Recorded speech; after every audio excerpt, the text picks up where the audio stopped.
Educators jobs 2022 का ऐलान होते ही ये सवाल जहन में पैदा होता है कि तैयारी कैसे करनी है, सिलेबस क्या होगा, एक नए रिक्रूट होने वाले एजुकेटर की तनख्वाह कितनी होती है, BPS 14, 15 और 16 पे कौन कौन से लोग अप्लाई कर सकते हैं और उनके लिए क्वालिफ़िकेशन क्राइटेरिया क्या होता है, उनकी तनख्वाह कितनी होती है, बीएड लाजमी होता है या नहीं होता, पेपर कहाँ से आता है, NTS का पेपर कहाँ से लिया जाता है। ये सारे के सारे क्वेश्चन जो आपके ज़हन में घूम रहे हैं, इन सारे सवालों के जवाब के लिए मैंने मुस्तनद वीडियो तैयार की है। अगर आप भी ये सारे के सारे क्वेश्चन ढूंढ रहे हैं, बिल्कुल दुरुस्त जगह पर आए हैं। बस आपने करना यह है कि वीडियो को स्किप नहीं करना और पूरी वीडियो देखनी है ताकि आपको एक एक चीज़ की स्टेप बाय स्टेप समझ आ सके और आप अच्छे तरीके से तैयारी कर सकें। अगर आप हमारे चैनल पर नए आए हैं और अभी तक आपने चैनल सब्सक्राइब नहीं किया तो चैनल को सब्सक्राइब कीजिए और बेल आइकन दबाइए ताकि आने वाली हर नई वीडियो आप तक जल्दी पहुंच सके। एजुकेटर्स की लेटेस्ट अपडेट हासिल करने के लिए आप चैनल को सब्सक्राइब कर दें। इसके बाद चलते हैं हम अपनी वीडियो की तरफ। चलें जी, हम शुरू कर लेते हैं। सबसे पहले elementary school educator science math यानी ESE जो PST टीचर परमानेंट होने के बाद बन जाता है, उसके लिए NTS देने के लिए या जो भी टेस्ट हुकूमत लेगी, वो टेस्ट लेने के लिए जो क्राइटेरिया होता है वो क्या होता है, कहाँ से पेपर लिया जाता है और कौन कौन सी चीज़ें इसमें शामिल होती हैं। प्राइमरी लेवल का उर्दू यानी पहली से 5वीं क्लास तक जो उर्दू पढ़ाई जाती है, जो अभी आपके घर में छोटे बच्चे पढ़ रहे होंगे, पहली से 5वीं क्लास तक की उर्दू, वहाँ से 10 नंबर का टेस्ट होगा। इस्लामियात और सोशल स्टडीज़ यानी जोग्राफिया जो प्राइमरी लेवल का है, वहाँ से 10 नंबर का टेस्ट होगा। प्राइमरी लेवल की इंग्लिश जो कि आजकल बहुत मुश्किल है, वहाँ से 15 नंबर का टेस्ट होगा।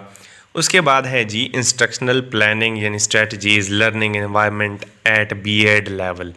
अगर आपकी BEd नहीं है, इन केस आपने BEd नहीं की, तो परेशान होने की बिल्कुल बात नहीं है। आपको मैं बहुत सारी ऐसी चीज़ें, ऐसी किताबें बता देता हूँ जहाँ से आप इजीली आप चीज़ें पिक कर सकते हैं, वहाँ से पढ़ सकते हैं। इस जो सारी की सारी ये चीज़ें हैं, इनको एजुकेशन में पैडागोजिकल स्किल्स कहा जाता है। पैडागोजिकल स्किल्स जो है वो 10 नंबर की होंगी। अब ये क्या है, ये सारी की सारी चीज़ें मैं वन बाय वन आप समझाऊंगा। और उसके बाद है जी course content of math primary and elementary level, यानी आपका जो कोर्स कंटेंट है वो 25 नंबर की मैथ होगी अगर आप साइंस मैथ पे हैं तो, और 25 नंबर की मैथ होगी। उसके बाद जो है वो करंट अफेयर जनरल नॉलेज जो है वो 5 नंबर का होता है। और इस तरीके से करंट अफेयर्स और जनरल नॉलेज में कभी कभार एवरीडे साइंस के भी सवालात पूछे जा सकते हैं। टोटल कुल मिला के नंबर हो जाते हैं 100। और इस तरीके से ESE आर्ट्स जो होते हैं उनसे यही सवाल पूछे जाते हैं और उनके जो साइंस और मैथ है वहाँ पे आर्ट्स की चीज़ें पूछी जाती हैं, आर्ट्स के सवालात पूछे जाते हैं। वहाँ पे मुताला पाकिस्तान, उर्दू, इस्लामियात और इस तरीके की चीज़ें जो है वो पूछी जाती हैं। PST में 2 कैटेगरीज़ होती हैं, यानी ESE साइंस मैथ और ESE आर्ट्स। उसके बाद बारी आ जाती है ESE आर्ट्स। ये दोनों जो है ये स्केल 14 की जॉब्स होती हैं। इनको PST यानी प्राइमरी स्कूल टीचर भी बोला जाता है। उसके बाद एलिमेंट्री स्कूल टीचर EST जो सीनियर एलिमेंट्री स्कूल एजुकेटर के नाम से भर्ती किए जाते हैं, SESE के नाम से। और इनका इनिशियल ग्रेड जो है वो अब 15 होता है। उसका जो टोटली क्राइटेरिया है वो मुख्तलिफ होता है। उसका मैं क्राइटेरिया आपको EST का क्राइटेरिया बता देता हूँ। सब्जेक्ट जो है यानी आपका सब्जेक्ट, उसमें फ़िज़िकल एजुकेशन है यानी आप PET भर्ती हो सकते हैं अगर आपका मास्टर इन फ़िज़िकल एजुकेशन है। और अगर आपका मास्टर इन फाइन आर्ट्स है तो आप DM यानी ड्राइंग मास्टर भर्ती हो सकते हैं। और अगर आपका मास्टर अरेबिक या इस्लामियात में है तो आप AT भर्ती हो सकते हैं, अरेबिक टीचर भर्ती हो सकते हैं। उसके बाद अगर आपका मास्टर किसी साइंस सब्जेक्ट में है, यानी आपका मास्टर साइंस में है या मैथ में है, तो आप EST साइंस भर्ती हो सकते हैं, EST मैथ भर्ती हो सकते हैं, EST इंग्लिश भर्ती हो सकते हैं, EST कंप्यूटर भर्ती हो सकते हैं। इसी तरीके से जो भी सीट होगी उसके रेलेवेंट आपको डिग्री के रेलेवेंट जो सब्जेक्ट होगा, आपका कंप्यूटर है, ड्राइंग है, फ़िज़िकल एजुकेशन है, इंग्लिश है, या आपका कोई और सब्जेक्ट है जो स्कूल सब्जेक्ट के रिलेटेड है, तो उससे आपका जो उर्दू है, उर्दू भी SC उर्दू की भी सीट्स आती हैं। सब्जेक्ट यानी उर्दू या इंग्लिश या ड्राइंग में से आपका 55 नंबर का आएगा। उसके अलावा 25 नंबर के पैडागोजिकल स्किल्स होते हैं। पेडागॉजिकल स्किल्स क्या होती हैं, कहाँ से हमें मिलेंगी? ये एक नया नाम है आपके लिए। जी हाँ, पेडागॉजिकल स्किल्स जो है ये बच्चों को पढ़ाने की स्ट्रैटेजीज़ होती हैं कि आपने किस मौके पर कौन सी स्ट्रैटेजी इस्तेमाल करनी है, कौन सा तरीका इस्तेमाल करना है, बच्चों की नफ्सियात को कैसे समझना है। ये सारी की सारी चीज़ें पेडागॉजिकल स्किल्स में आती हैं। ये स्किल्स आपसे जो टेस्ट में पूछी जाएंगी वो तो बहुत ही इनिशियल और नॉर्मल होंगी, और आपको मैं लिंक दे दूंगा अल्लामा इकबाल ओपन यूनिवर्सिटी का, जहाँ पे उन्होंने सॉफ्ट में बुक्स दे दी हुई हैं। और उन बुक्स को हासिल करने के लिए सबसे पहले आपने गूगल पे जाना है और वहाँ पे लिखना है AIOU बुक्स, और सबसे पहला लिंक जो आपके सामने आएगा उसको आपने क्लिक कर देना है। जैसे ही आप क्लिक करते हैं तो वो एक आगे पोर्शन खुल जाता है, वहाँ आपसे प्रोग्राम पूछते हैं, आपने BEd सेलेक्ट कर देना है और सबमिट कर देना है। और उसके बाद आपके पास जो है वो बुक्स की एक लंबी लाइन ओपन हो जाती है, और आप जो चीज़ पढ़ना चाहते हैं वो आप यहाँ से पढ़ सकते हैं। टीचिंग ऑफ इंग्लिश है, एजुकेशनल साइकोलॉजी है, एलिमेंट्री स्कूल मैनेजमेंट है, स्कूल मैनेजमेंट है, बहुत सारी चीज़ें हैं। आप अपने सब्जेक्ट के रिलेटेड जो है यहाँ से सॉफ्ट बुक्स उठा सकते हैं और उसके बाद उसमें से तैयारी कर सकते हैं। ये क्योंकि 25 नंबर का पेडागॉजी का हिस्सा होता है और ये आपकी बहुत ज़्यादा काम आ सकता है। उसके बाद जो है 5 नंबर की एवरीडे साइंस आती है, और उसके बाद 5 नंबर की जो है वो जनरल नॉलेज होती है, और कंप्यूटर साइंस से भी सवाल पूछे जाते हैं 5 नंबर के, और इंग्लिश भी 5 नंबर की होती है। और इस तरीके से EST का ग्रैंड टोटल बन जाता है 100। और जो SST साहिबान होते हैं, यानी जो 16 ग्रेड की सीट्स हैं जिनको SSE करार दिया जाता है, इनिशियली उनकी रिक्रूटमेंट SSE होती है, उनके लिए जो है वो सब्जेक्ट ज़्यादा मैटर करता है। वहाँ पे सब्जेक्ट के नंबर 60 होते हैं, पेडागॉजी के 25 होते हैं, एवरीडे साइंस उनसे नहीं पूछी जाती वहाँ पे, और जनरल नॉलेज और इंग्लिश और उसमें कंप्यूटर साइंस के कुछ सवालात जो है वो शामिल होते हैं, और इस तरीके से उनका टोटल जो है वो 100 बन जाता है। लेकिन वो SST जो होते हैं वो स्पेसिफिक होते हैं, यानी SST साइंस है, SST मैथ है, SST bio chemistry, SST IT। तो जिस सब्जेक्ट के आप SST लगेंगे उस सब्जेक्ट में से ज़्यादा आपसे जो है वो चीज़ें पूछी जाएंगी। ये तो जो है ओवरव्यू मैंने दे दिया है आपको कि तैयारी आपने इस तरीके से करनी है।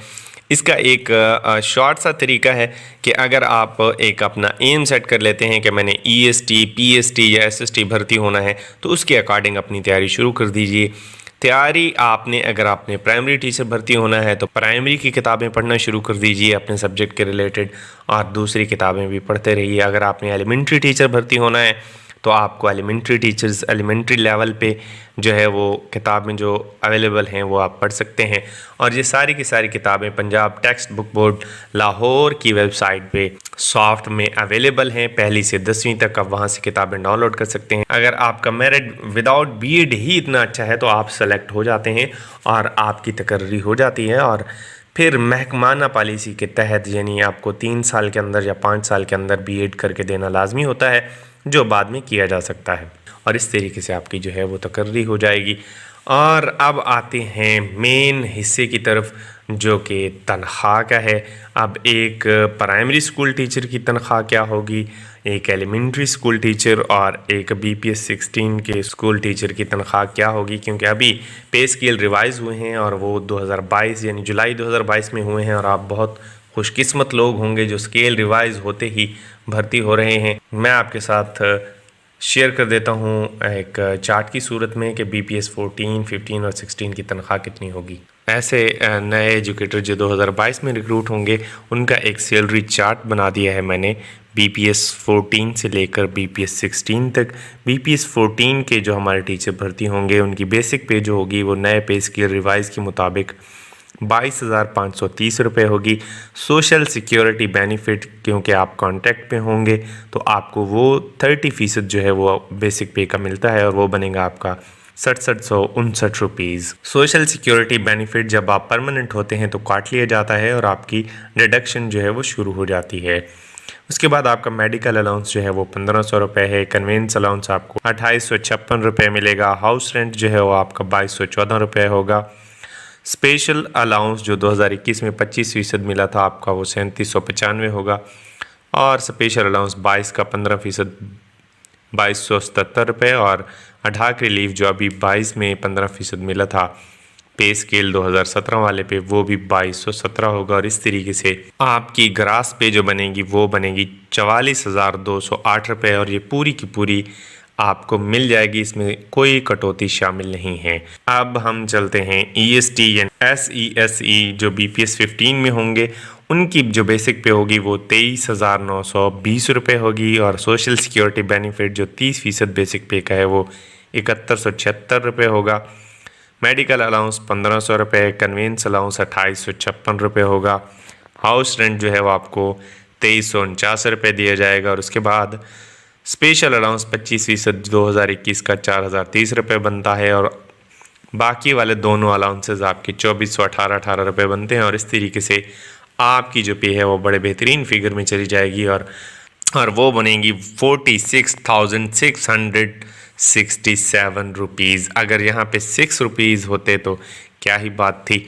बहरहाल इसमें आपकी जो डिडक्शन है वो नहीं होगी, और ये पूरी की पूरी अमाउंट आपको मिल जाएगी। इसके बाद बारी आती है SSE की, जिनको हम SST कहते हैं BPS 16 में। उनकी जो बेसिक पे है वो बहुत ज़्यादा हो गई है माशाल्लाह से। अभी जब स्केल रिवाइज हुए थे 2022 में तो उनकी बेसिक पे 28,070 रुपये हो गई है। सोशल सिक्योरिटी बेनिफिट जो उनका बनेगा वो 8421 रुपये, medical allowance 1500, convince allowance 5000, house rent 2727 रुपये, और जो बाकी अलाउंसेस हैं यानी स्पेशल अलाउंस 2021 का 4727 रुपये, स्पेशल अलाउंस 22 का 2836 रुपये, और 15% जो तनख्वाह बढ़ी थी वो बनेगा आपका 2836 रुपये। और इस तरीके से कुल मिला के एक SST की जो 2022 में भर्ती होंगे उनकी तनख्वाह बनेगी 56,117 रुपये, और ये पूरी की पूरी आपको मिला करेगी जब तक आप परमानेंट नहीं हो जाते। परमानेंट होने के बाद आपकी कटौतियाँ शुरू हो जाएंगी, और जब आप डिपार्टमेंट में आ जाएंगे तो परमानेंट के बाद कटौतियों का भी आपको बता देंगे कि कितनी कटौती होती है और फिर क्या होता है बंदे के साथ। खैर बहरहाल इसके बाद आपको जो इजाफ़ा लगता है बजट के साथ वो भी लगता रहेगा, और दूसरी सारी की सारी मरात भी मिलती रहेंगी। सामीन और नाजरीन, जहाँ पे एक और बात बहुत काबिल ज़िक्र है कि मेरिट किस हिसाब से बनता है, कौन सी डिग्री के कितने मार्क्स शामिल किए जाते हैं, ये मैं आपके साथ शेयर करता चलूँ। अगर डिस्ट्रिक्ट रिक्रूटमेंट कमेटी यानी DRC के पास ये मेरिट हुआ तो मैट्रिक के 15 नंबर काउंट होते हैं, इंटरमीडिएट के भी 15, ग्रेजुएशन के 15 और मास्टर्स के 20 नंबर काउंट होते हैं। MPhil या PhD अगर आपकी है तो उसके 5 नंबर काउंट होते हैं, और प्रोफेशनल क्वालिफिकेशन यानी B.Ed या M.Ed है तो उसके 5 नंबर काउंट होते हैं, और इंटरव्यू के भी 5 नंबर होते हैं, और NTS का जो टेस्ट होता है उसकी वर्थ होती है 20 नंबर्स की।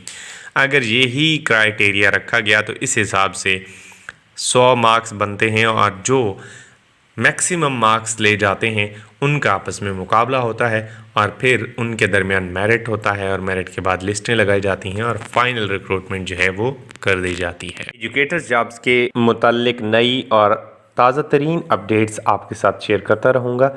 किसी भी सवाल के जवाब के लिए आप कमेंट में लिख सकते हैं। अगर वीडियो अच्छी लगी है तो शेयर कीजिए, सब्सक्राइब कीजिए और लाइक कीजिए। अपनी दुआओं में याद रखिए, तैयारी जारी सारी रखिए। अल्लाह ताला आप सबका हामी नासिर हो। अल्लाह हाफिज़ नासिर।